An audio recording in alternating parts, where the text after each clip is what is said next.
क्या कभी सोचा है कि कोई इंसान अपनी ही रूह का सौदा करने के लिए किस हद तक बेबस हो सकता है?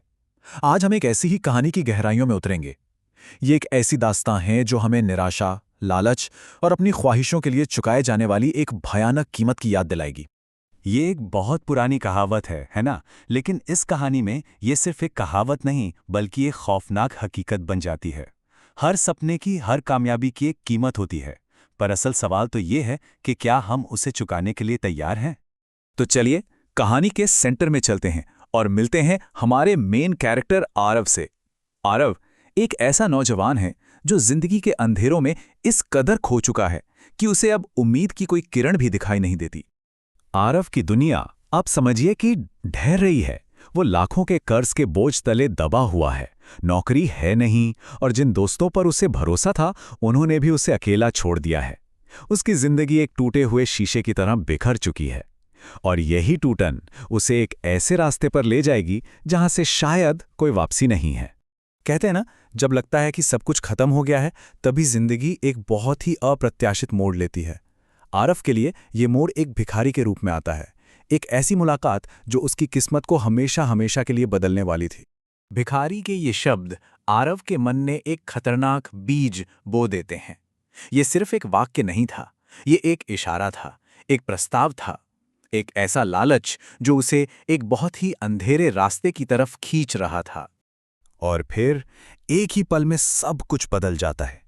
घने अंधेरे में से एक शानदार चमकचमाती हुई काली कार निकलती है और वो भिखारी उसमें ऐसे बैठता है जैसे वही उसका मालिक हो। ये एक ऐसा नज़ारा था जिसने आरव को यकीन दिला दिया कि वो किसी आम इंसान से नहीं मिला है। तो अब हम आते हैं उस सौदे पर जो आरव की जिंदगी हमेशा के लिए बदलने वाला था। एक डरावनी रात में शमशान के पास वो भिखारी उसे एक ऐसा प्रस्ताव देता है जो उसे या तो बचा सकता है या फिर हमेशा के लिए तबाह कर सकता है। तो ये हाकिनी आखिर है कौन? देखिए, हाकिनी एक पिशाचिनी है, एक ऐसी शक्तिशाली राक्षसी शक्ति जिसे अगर साध लिया जाए तो वो आपको वो सब कुछ दे सकती है जिसका आपने कभी सपना भी नहीं देखा होगा। लेकिन उसकी कीमत होगी आपकी अपनी रूह। सौदा बिल्कुल साफ था। एक तरफ बेहिसाब दौलत और ताकत थी और दूसरी तरफ अपनी आत्मा की हमेशा हमेशा के लिए गुलामी। क्या कोई ऐसा सौदा करने की हिम्मत कर सकता है? पर इस सौदे को पक्का करने के लिए आरव को एक ऐसा काम करना था जिसकी कोई कल्पना भी नहीं कर सकता। उसे एक जवान, मृत लड़की का खून और मांस लाना था। ये एक ऐसा काम था जो किसी भी इंसान की इंसानियत को पूरी तरह से खत्म कर सकता था। अब आरव एक ऐसे चौराहे पे खड़ा है जहां उसे चुनना है, क्या वो अपनी दर्दनाक लेकिन इंसानी जिंदगी में वापस जाएगा या फिर वो एक ऐसा रास्ता चुनेगा जो उसे दौलत तो देगा लेकिन उसकी रूह हमेशा के लिए छीन लेगा। कभी कभी किस्मत भी एक बहुत क्रूर मजाक करती है। आरव के लिए ये एक भयानक हादसे के रूप में सामने आता है जो उसे वो मौका देता है जिसकी उसे तलाश थी, या शायद वो बद्दुआ जिसे वो कभी नहीं चाहता था। ठीक उसी समय जब आरव इन्हीं सब ख्यालों में डूबा हुआ था, उसका फोन बजता है। ये एक ऐसी कॉल थी जो उसकी जिंदगी की दिशा हमेशा के लिए बदल कर रख देगी। फोन पर रोहित था, वही दोस्त जिसने उसे धोखा दिया था, और उसके साथ शीतल थी, वो औरत जिसने उसका दिल तोड़ा था। अतीत और वर्तमान का ये टकराव एक बहुत ही भयानक मोड़ लेने वाला था। हादसे की जगह पर पहुंचकर आरव एक भयानक मंजर देखता है।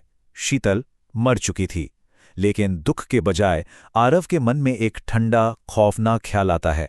क्या ये एक त्रासदी है या एक मौका? और यही वो पल था जब आरव ने अपनी इंसानियत को हमेशा के लिए पीछे छोड़ दिया। जब रोहित मदद के लिए चिल्ला रहा था, आरव चुपचाप वो कर रहा था जो उसे करना था। वो दुनिया को दिखाने के लिए रोता है, लेकिन अंदर ही अंदर उसने अपना फैसला कर लिया था। अब हम कहानी के सबसे काले, सबसे भयानक अध्याय में दाखिल होते हैं। अमावस्या की अंधेरी रात में, श्मशान की डरावनी शांति में, आरव उस शक्ति को बुलाने के लिए तैयार है जिसके लिए उसने अपनी रूह बेच दी है। जैसे जैसे आधी रात करीब आ रही थी, हवा में तनाव बढ़ता जा रहा था। रात के 11:55 पर आरव रहस्यमयी चिन्ह बनाता है। 11:58 पर उसके होठों से भयानक मंत्र निकलते हैं और ठीक 12 बजे वो आखिरी बलि आग में चढ़ा देता है। ओम ह्रीम क्लीम हाकिनी स्वाहा, प्रकट भवा प्रकट भवा। इन शब्दों के साथ आरव उस शक्ति को बुलाता है जो अब उसकी आत्मा पर अपना हक जमाएगी। और फिर खामोशी, एक भयानक खामोशी। आग से एक काला धुआं उठता है और उस धुएं के अंदर से दो लाल आंखें खुलती हैं। हाकिनी आ गई थी। उसका रूप बहुत ही खौफनाक था। एक गंजा सिर, खून से लथपथ एक सफेद साड़ी और एक ऐसा चेहरा जो सदियों की भूख और प्यास दिखा रहा था। आरव ने जिसे बुलाया था वो उसकी कल्पना से भी कहीं ज्यादा भयानक थी। और यहीं पर हम इस कहानी को रोकते हैं, हाकिनी के इन ठंडे डरावने शब्दों के साथ। किसने मेरी साधना पूरी की है? आरव को वो मिल गया जो वो चाहता था, लेकिन अब उसे इसकी कीमत चुकानी होगी। क्या ये सौदा वाकई इसके लायक था? ये एक ऐसा सवाल है जो हमारे साथ रहेगा।